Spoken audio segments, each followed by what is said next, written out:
LA 전역을 뒤덮은 사상 최악의 산불 현장, 잿더미가 된 LA 부촌의 참혹한 광경에 전 세계 시선이 쏠린 지금 한쪽에서는 전혀 예기치 못한 일이 벌어지고 있습니다. 불길에 삼켜진 주택가들이 순식간에 재가 되어가는데도 정작 한인타운만은 멀쩡하다는 사실이 확인된 겁니다. 어떻게 이럴 수 있지? 라며 의아해하는 사람들이 늘어나는 가운데 알고 보니 바로 한국인들의 행동이 큰 화제가 되고 있는데요. 과연 이들이 불바다 속에서 어떤 모습을 보였기에 전 세계가 깜짝 놀라고 있는 걸까요? 지금부터 그 놀라운 이야기를 낱낱이 파헤쳐 보겠습니다. 시청하기 전에 좋아요와 구독 부탁드립니다. 저는 BBC 런던 본사의 재난 전문 기자 클레어입니다. 15년차 특파원으로 전 세계의 크고 작은 재난 현장을 취재해왔죠. 쓰나미, 지진, 화산 폭발까지 수많은 재난 현장을 목격했지만 이번 LA 산불만큼 충격적인 광경은 처음이었습니다. 그날도 저는 평소처럼 뉴스룸에서 전 세계 재난 소식을 모니터링하고 있었어요. 허기를 달래려 빵 한 조각을 베어 물려던 그때 모니터에서 붉은 속보가 떴습니다. LA에서 대형 산불이 발생했다는 소식이었죠. 처음에는 평소와 다름없는 산불 소식이려니 했어요. 하지만 실시간으로 들어오는 피해 상황은 심상치 않았습니다. 거대한 불길이 LA 전체를 집어삼키고 있었고 할리우드 힐스의 호화로운 저택들이 하나둘 불길에 휩싸이는 광경이 생중계로 전해졌죠. 클레어, LA 산불 취재, 자네가 맡아주겠나? 편집장의 말에 저는 망설임 없이 고개를 끄덕였습니다. 10만 명이 넘는 주민들이 대피하고 피해액은 무려 73조 원에 달한다는 속보가 실시간으로 들어오고 있었어요. 하지만 그 와중에 제 시선을 사로잡은 건 다른 것이었습니다. 이상합니다. 편집장님, LA 중심가의 이 구역만 불길을 비켜간 것 같은데요. 위성 사진을 확대해보니 거대한 불길 속에서 한 구역만이 마치 섬처럼 고립되어 있었어요. 바로 LA 한인타운이었죠. 주변의 건물들이 모두 불타 무너져 내리는 동안 한인타운의 건물들은 마치 불길을 비웃기라도 하듯 꿋꿋이 서 있었습니다. 즉시 현장으로 가보죠. 이건 단순한 우연이 아닐 겁니다. LA행 비행기에 오르며 저는 직감했어요. 이것은 단순한 재난 보도를 넘어선 특별한 이야기가 될 거라는 것을요. 비행기 창 밖으로 보이는 구름 사이로 멜 깁슨, 앤서니 홉킨스와 같은 할리우드 스타들의 호화로운 저택들이 잿더미로 변해가는 동안 한 인타운만이 끄떡없이 버티고 있다는 현장 기자들의 보고가 계속 들어왔습니다. 5개 지역에서 동시다발적으로 번지는 화재.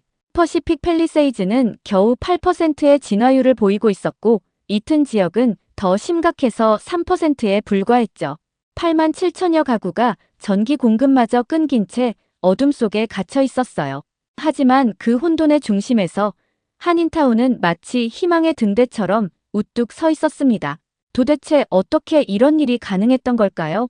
LA에 도착하자마자 저는 그 비밀을 파헤치기 위해 한인타운으로 향했습니다. 그리고 그곳에서 저는 놀라운 이야기를 듣게 되었죠.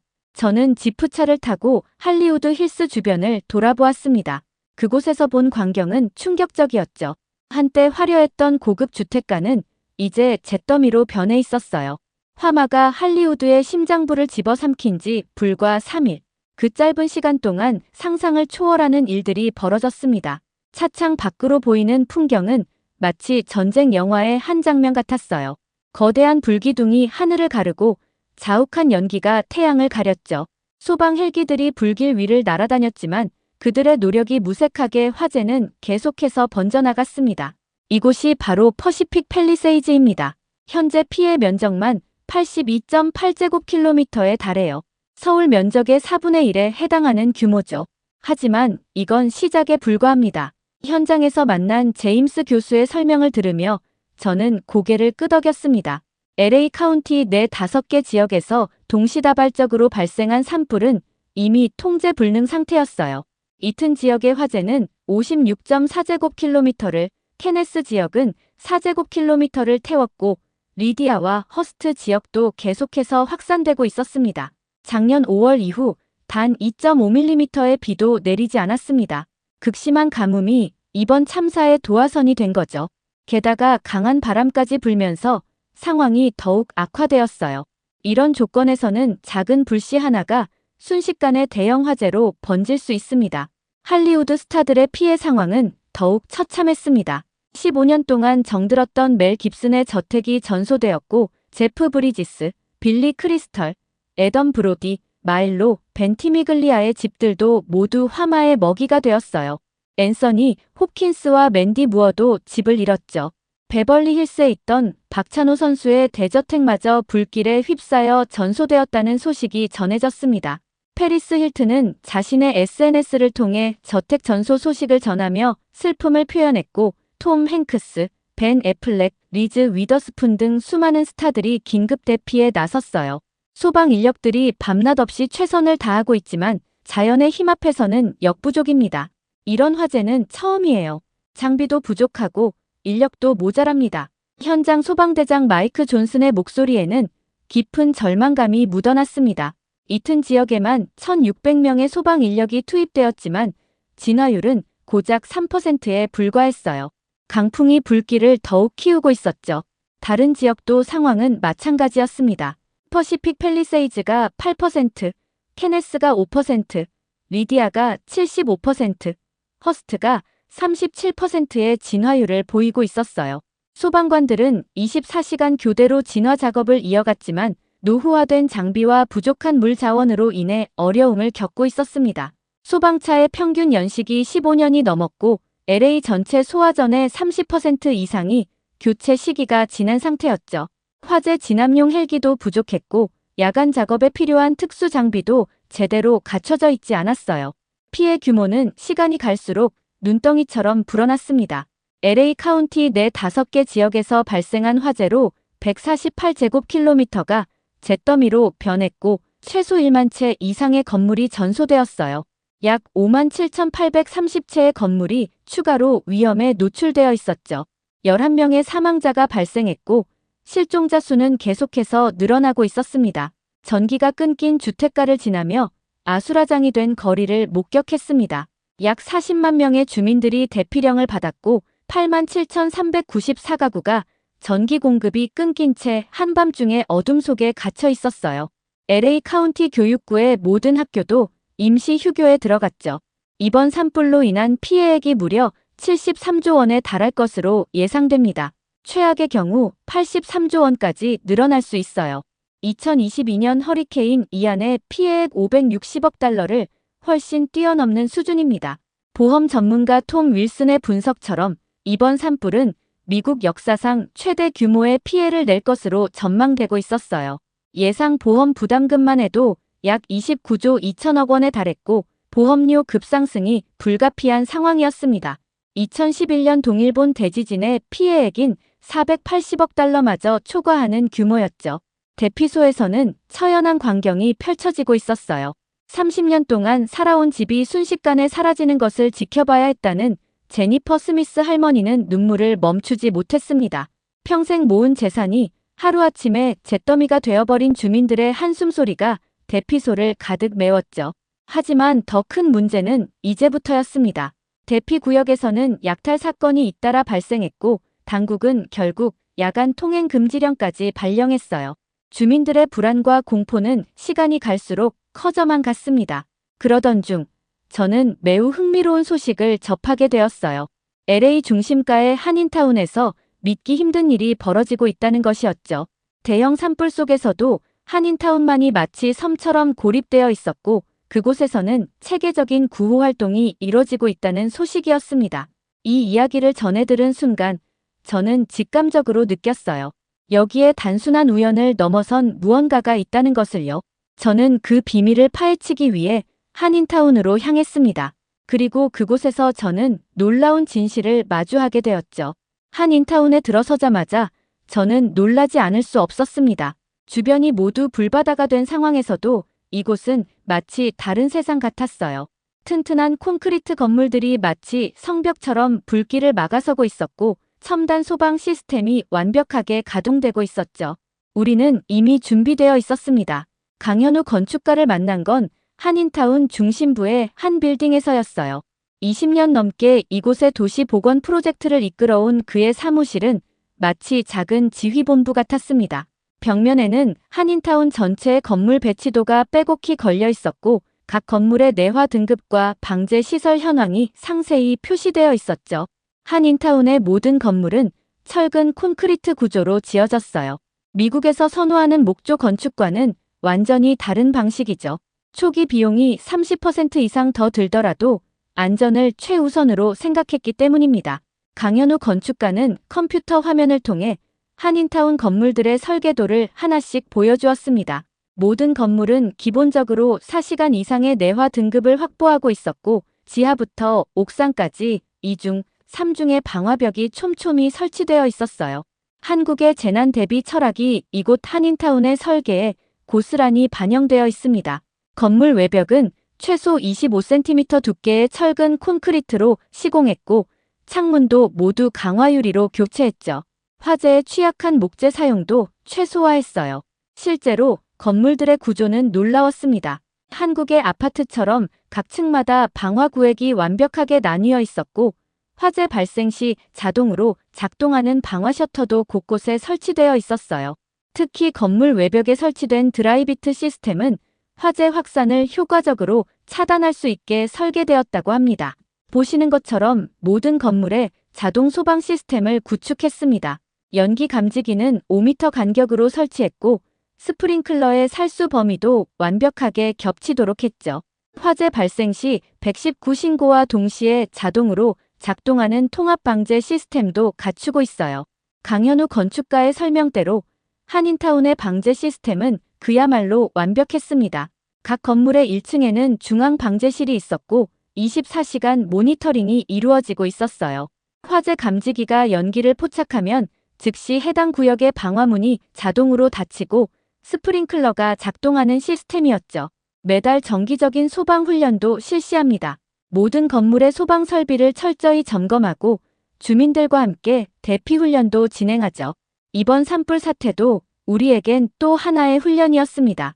특히 인상적이었던 건 건물 옥상에 설치된 살수 장치였어요. 산불로 인한 불씨가 날아올 것을 대비해 설치했다는 이 장치들은 실제로 큰 효과를 발휘했다고 합니다. 옥상 전체에 고압의 물을 분무해 불씨가 건물에 착화하는 것을 막았던 거죠.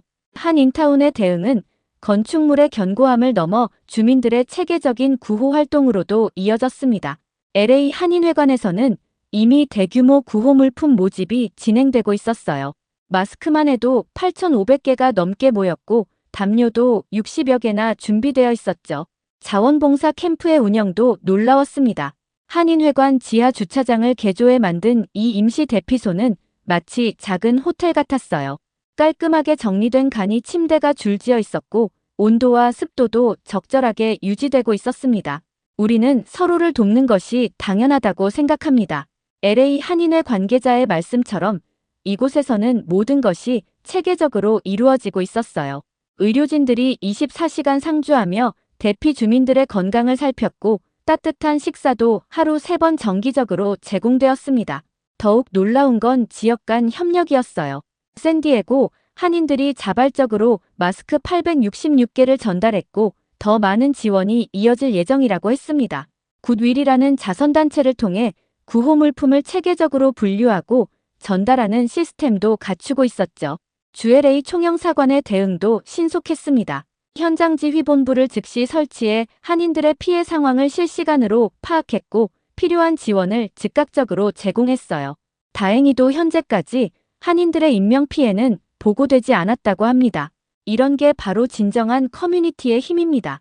강현우 건축가의 말처럼 한인타운은 단순한 상업지구가 아닌 살아있는 공동체였어요. 그들의 준비된 시스템과 끈끈한 유대감은 큰 재난 속에서도 희망을 만들어내고 있었습니다. 이제 그들의 이야기는 전 세계가 주목해야 할 새로운 모범 사례가 되었죠. 한국인의 손이 닿은 건물은 달랐습니다. 콘크리트 한 덩이, 철근 하나하나가 모두 우리의 정성이었죠. 강현우 건축가의 사무실 창 밖으로는 여전히 LA의 하늘이 붉게 타오르고 있었어요. 하지만 그의 얼굴에는 이상하리만치 평온함이 깃들어 있었습니다. 20년이 넘는 세월 동안 한인타운의 모든 건물을 설계하고 감독해온 그였기에 가능한 여유였을 겁니다. 1992년 LA 폭동을 겪으며 깨달았습니다. 우리는 스스로를 지켜야 한다는 것을요. 그때부터 시작했죠. 한인타운의 모든 건물을 재난에 견딜 수 있도록 재설계하는 작업을. 강현우 건축가는 서랍에서 오래된 설계도면들을 꺼내 보여주었어요. 빛바랜 종이 위에는 빼곡한 메모들이 적혀 있었죠. 한국의 건축 기술과 미국의 기준을 조화시키려 했던 그의 고민이 고스란히 담겨 있었습니다. 처음에는 다들 반대했어요. 비용이 너무 많이 든다고, 과잉 설계라고. 하지만 저는 한치의 양보도 하지 않았습니다. 우리 한인들의 피와 땀이 어린 곳이니까요. 그의 고집은 결국 옳았습니다. 이번 산불로 주변의 호화로운 저택들이 모두 잿더미가 된 반면 한인타운의 건물들은 끄떡없이 버텨냈죠. 심지어 이재민들의 피난처가 되어주기까지 했어요.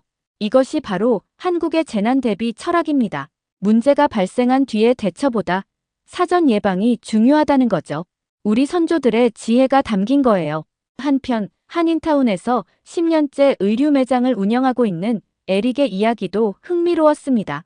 처음에는 단순히 사업적 이점 때문에 이곳을 선택했다는 그였지만 이제는 완전히 달라져 있었어요. 처음엔 이해할 수 없었어요. 매달 하는 소방훈련이 귀찮기만 했죠. 하지만 이번 일을 겪으며 깨달았습니다. 한인들의 이런 준비성이 우리 모두의 생명줄이 될 거란 걸요.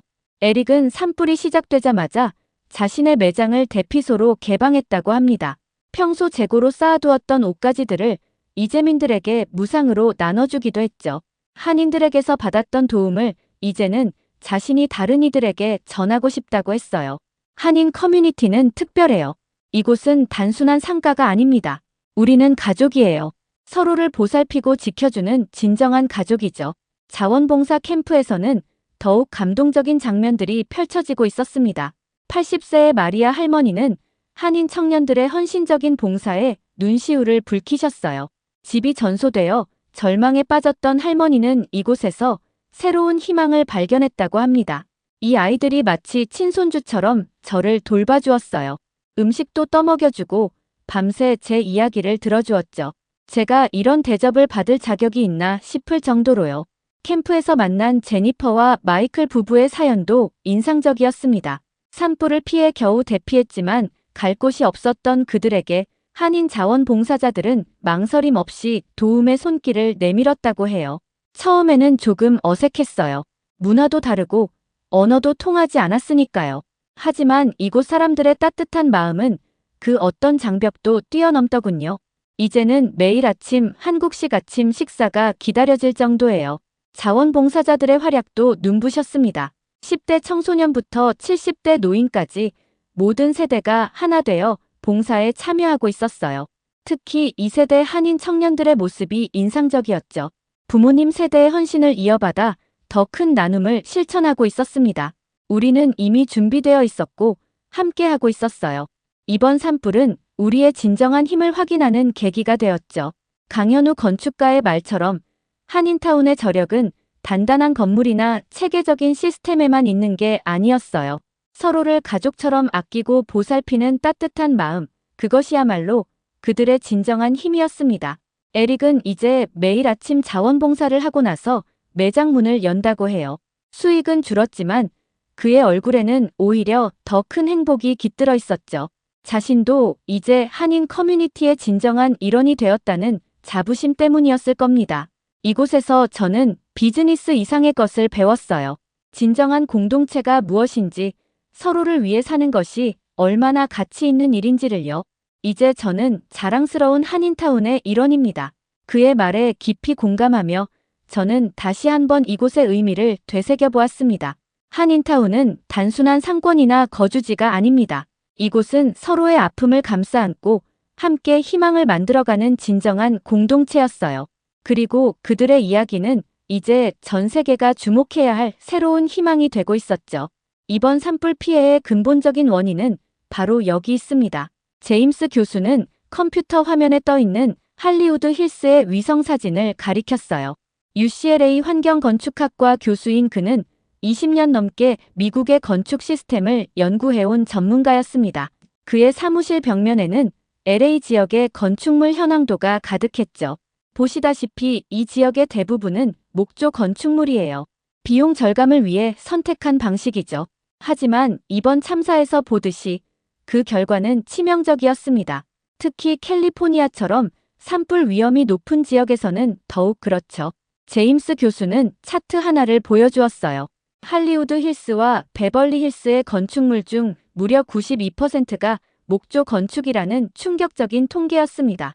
겉으로는 호화로운 대저택들이지만 실상은 불에 취약한 재료로 가득 찬 셈이었죠. 미국의 건축 규정이 이런 위험을 방치했습니다.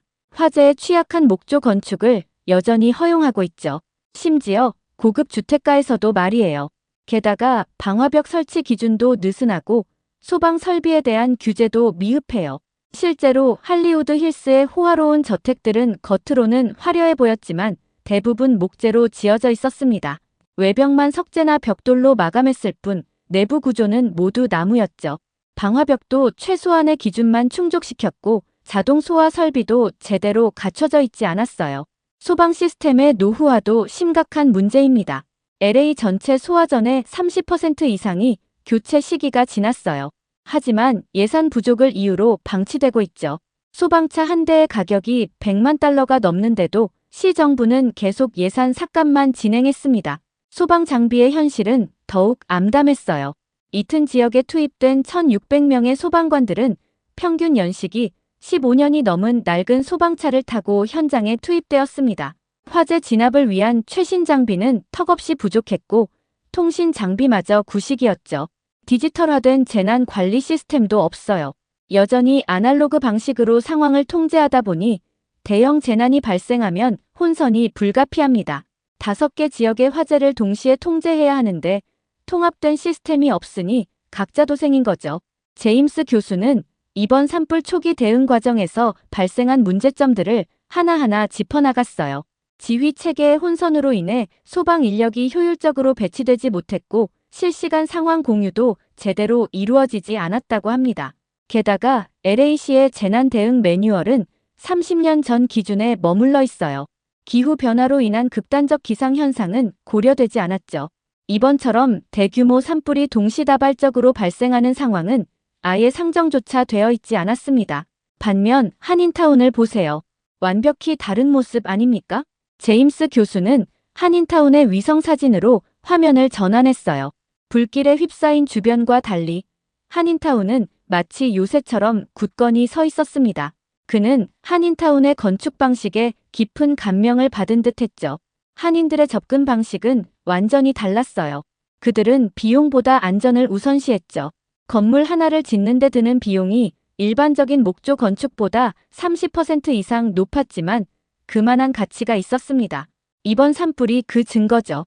한인타운의 모든 건물은 철근 콘크리트 구조였어요. 외벽 두께만 해도 25cm가 넘었고 내화 등급도 최소 4시간을 확보했습니다. 방화벽은 2중, 3중으로 설치되어 있었고 자동 소방 시스템도 완벽하게 구축되어 있었죠. 가장 인상적인 건 그들의 디지털 통합 관제 시스템이에요. 한인타운의 모든 건물이 통합 관제 센터와 연결되어 있어서 화재가 발생하면 즉각적인 대응이 가능하죠. 연기 감지부터 소화까지 모든 과정이 자동화되어 있어요. 실제로 한인타운의 통합 관제 센터는 24시간 가동되고 있었습니다. 첨단 IoT 센서들이 건물 곳곳의 상황을 실시간으로 모니터링했고 이상 징후가 감지되면 즉시 대응 체계가 가동되었어요. 더구나 그들은 정기적인 재난 대비 훈련도 실시합니다. 매달 한 번씩 전체 주민이 참여하는 소방 훈련을 하고 분기별로 대규모 재난 대응 훈련도 진행하죠. 이런 철저한 준비성이 이번에 큰 힘을 발휘했습니다. 제임스 교수는 두 시스템의 차이점을 명확하게 보여주는 도표를 펼쳤어요. 미국의 전통적인 건축과 소방 시스템이 비용 절감과 최소한의 규제에 초점을 맞추고 있다면 한인타운은 철저한 예방과 체계적인 대비에 중점을 두고 있었죠. 이제 미국도 변해야 합니다. 한인타운의 사례가 좋은 모델이 될 수 있을 거예요. 안전을 위한 투자는 결코 낭비가 아니라는 걸 이번 일을 통해 배웠으니까요. 실제로 몇몇 도시들이 이미 한인타운의 시스템을 연구하기 시작했습니다. 제임스 교수의 말처럼 한인타운은 이제 하나의 모범 사례가 되었어요. 그들의 선제적인 투자와 체계적인 시스템은 대형 재난 속에서도 빛을 발했고, 이는 미국 사회에 큰 교훈을 주었습니다. 재난은 결국 대비의 차이에서 결과가 갈리는 법이에요. 한인들은 그것을 잘 알고 있었던 거죠. 그들의 접근 방식이 이제는 새로운 표준이 되어가고 있습니다. 그의 말에 깊이 고개를 끄덕이며 저는 다시 한번 한인타운을 둘러보았어요. 이곳의 성공은 결코 우연이 아니었습니다. 안전을 향한 흔들림 없는 신념, 체계적인 시스템, 그리고 공동체의 힘이 만들어낸 필연적인 결과였죠. 미국의 화려하지만 허술한 건축 방식과 한인타운의 소박하지만 견고한 시스템, 그 차이가 만들어낸 결과는 이제 전 세계가 주목해야 할 교훈이 되었습니다. 이것은 단순한 건축 양식의 차이를 넘어 안전과 생명을 바라보는 근본적인 철학의 차이를 보여주고 있었어요. LA의 하늘이 서서히 맑아지기 시작했습니다. 일주일간의 사투 끝에 마침내 산불이 잡히기 시작한 거예요. 73조 원의 피해와 최소 11명의 사망자를 낸 이번 재난 앞에서 LA는 너무도 무기력했습니다. 하지만 그 속에서 한인타운은 달랐어요. 여기 보세요, 클레어. 한인타운의 경계선을 따라보면 마치 성벽처럼 타다 멈춘 흔적이 보이실 겁니다. 제임스 교수가 위성사진을 보여주며 말했어요. 놀랍게도 불길은 한인타운의 경계에서 정확히 멈춰 있었습니다. 마치 보이지 않는 벽이 있었던 것처럼 말이죠. 그 경계선을 따라 선명하게 남은 그 흐름의 흔적은 마치 하나의 작품 같았어요. 단순히 건물이 튼튼해서가 아니에요. 이건 사람들이 만들어낸 기적입니다. 강현우 건축가의 말대로였어요. 한인타운이 살아남은 건 콘크리트 벽 때문만은 아니었습니다.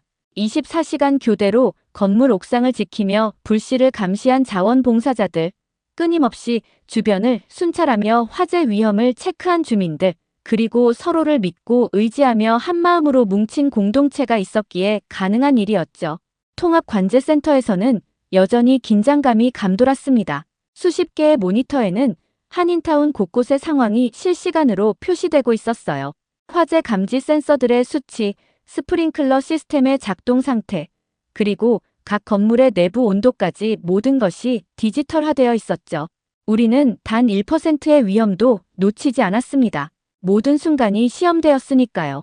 관제센터의 책임자 김민수 씨는 피곤한 기색도 잊은 채 모니터를 주시하고 있었어요. 7일 동안 그는 단 몇 시간도 자리를 비우지 않았다고 합니다. 그의 헌신은 이곳의 모든 사람들이 보여준 투혼의 한 단면일 뿐이었죠. 자원봉사 캠프에서는 여전히 따뜻한 이야기가 만들어지고 있었어요. 80세의 마리아 할머니는 이제 매일 아침 한인 젊은이들과 함께 라디오 체조를 한다고 합니다. 처음에는 어색했지만 이제는 그게 하루의 가장 큰 즐거움이 되었다고 하시네요. 처음엔 다들 낯설었죠. 하지만 이제는 가족이에요. 제가 평생 잊지 못할 추억을 만들어준 소중한 가족이죠. 산불이 무서웠지만 이곳에서 오히려 새로운 희망을 발견했어요. 에릭의 의류 매장은 이제 작은 쉼터가 되었습니다. 매일 아침 문을 열기 전 그는 캠프의 이재민들에게 따뜻한 커피를 나눠준다고 해요. 자신도 한때는 이방인이었지만 이제는 이곳이 진정한 집이 되었다고 말하는 그의 눈시울이 붉어졌습니다. 한인타운의 생존은 운이 아닙니다. 우리가 함께 준비하고 함께 지켜냈기에 가능했던 거예요.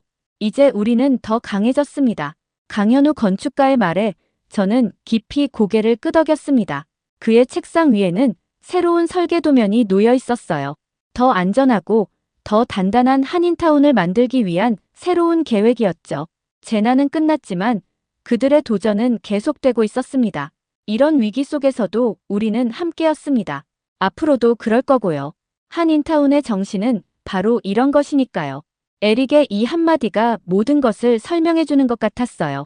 한인타운은 그저 운 좋게 살아남은 게 아니었습니다. 준비된 시스템과 흔들리지 않는 공동체 정신이 만들어낸 필연적인 결과였죠. 그들의 이야기는 이제 전 세계에 희망의 메시지가 되어 퍼져나가고 있었습니다. 재난은 우리 모두에게 찾아올 수 있습니다. 하지만 준비된 자세와 공동체의 힘은 기적을 만들어내죠. BBC 본사로 돌아와 마지막 원고를 정리하며 저는 한인타운에서 보고 들은 모든 것들을 다시 한번 떠올려 보았습니다. 73조 원의 피해 속에서도 꿋꿋이 살아남은 그들의 이야기는 단순한 생존 그 이상의 의미가 있었어요. 시스템만으로는 부족합니다. 그것을 움직이는 건 결국 사람이니까요. 강현우 건축가의 말처럼 튼튼한 건물과 체계적인 소방 시스템은 분명 중요했습니다. 하지만 그것만으로는 부족했죠. 서로를 향한 믿음, 함께 이겨내려는 의지, 그리고 끈끈한 공동체 정신이 있었기에 가능한 일이었어요. 한인타운의 성공은 세 가지 요소가 완벽하게 조화를 이룬 결과였습니다. 첫째는 철저한 준비였어요. 콘크리트 건물과 첨단 방제 시스템은 그들의 안전을 지켜주는 방패가 되었죠. 둘째는 체계적인 시스템이었습니다. 24시간 가동되는 통합관제센터와 정기적인 훈련은 위기 상황에서 큰 힘을 발휘했어요. 하지만 가장 중요한 건 세 번째 요소, 바로 공동체 정신이었습니다. 에릭이 보여준 변화가 그것을 증명해 주었죠. 처음에는 사업적 이익만을 줬던 그가 이제는 자원봉사의 선봉에 서게 되었어요. 한인 커뮤니티의 따뜻한 품이 한 사람의 인생을 바꾼 것입니다. 여러분은 어떠신가요? 우리 주변의 이웃들과 얼마나 가깝게 지내고 계신가요? 80세 마리아 할머니와 한인 청년들이 함께 나누었던 온정의 순간들, 제니퍼와 마이클 부부가 느꼈던 감동, 그리고 샌디에고 한인들의 자발적인 지원까지. 이 모든 것들이 우리에게 주는 메시지는 분명했습니다. 재난은 인종도, 문화도, 국경도 가리지 않습니다. 하지만 그것을 이겨내는 힘 역시 그러했어요. 한인타운에서는 서로 다른 배경을 가진 사람들이 하나가 되어 위기를 극복했습니다. 그들은 국적도, 피부색도 보지 않았어요. 오직 서로를 돕고자 하는 마음만이 있었죠. 지금 이 순간에도 전 세계는 수많은 재난과 마주하고 있어요. 기후변화로 인한 자연재해는 점점 더 거세지고 있고 우리의 일상을 위협하고 있습니다. 하지만 한인타운이 보여준 것처럼 우리에게는 희망이 있습니다. 서로를 믿고 의지하며 함께 준비한다면 어떤 위기도 이겨낼 수 있다는 거죠. 작은 커뮤니티가 만들어낸 기적이라고요? 아니요. 이건 기적이 아닙니다. 우리가 함께 만들어낸 필연적인 결과죠. 강현우 건축가의 이 말은 우리 모두에게 중요한 교훈을 줍니다. 재난은 예고 없이 찾아옵니다. 하지만 준비된 자세와 서로를 돕는 공동체 정신이 있다면 우리는 언제나 희망을 만들어낼 수 있을 거예요. 이것이 바로 LA 한인타운이 전 세계에 전하는 메시지입니다. 단순한 생존 이야기가 아닌 우리 모두를 위한 희망의 메시지였죠. 그들이 보여준 준비성과 단결력은 이제 새로운 표준이 되어가고 있습니다. 여러분의 커뮤니티는 어떠신가요? 우리 모두가 한인타운처럼 서로를 위한 준비된 공동체가 될 수 있지 않을까요? BBC 클레어 특파원이었습니다. 모두가 기적이라 불렀지만 사실 그것은 오랜 준비와 끈끈한 연대가 빚어낸 당연한 결과였을지도 모릅니다. 이들의 이야기에 조금이라도 공감하셨다면 지금 좋아요와 구독을 눌러 여러분의 마음을 전해보는 건 어떨까요? 그리고 힘든 재난의 시간을 함께 버텨낸 LA 한인들에게 따뜻한 격려와 응원의 댓글을 남겨주세요. 작은 관심이 모여 더 큰 기적을 만드는 힘이 되니까요.